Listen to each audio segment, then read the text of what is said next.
China has again vowed to fight to the end in an escalated trade war with the U.S. as it announced it would raise tariffs on American goods to 84% this morning.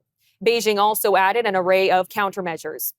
The Ministry of Commerce said that, quote, if the U.S. insists on further escalating its economic and trade restrictions, China has the firm will and abundant means to take necessary countermeasures and fight to the end. Dr. Moshe Lander, an economist and professor at Concordia University, joined us to discuss how reliant both China and the U.S. are on each other. Reliant on each other. It's such a shame that they're trading these barbs with each other, but they both need each other.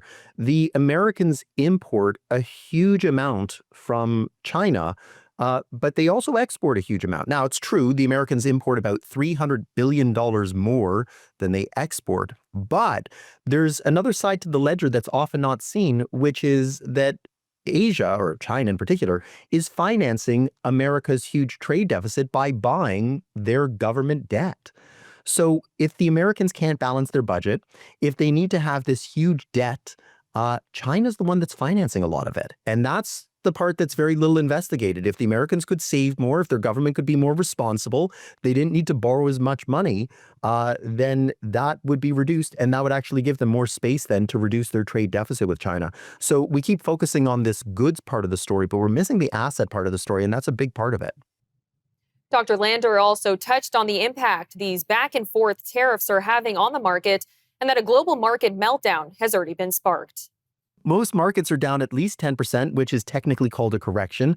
A few markets are down more than 20%, which is called a bear market.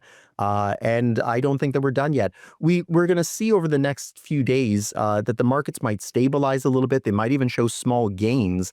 That should not be construed as the markets now support Trump's policy. It's just they're a little tired from hammering the sell button, and they need to give their wrists time to recover.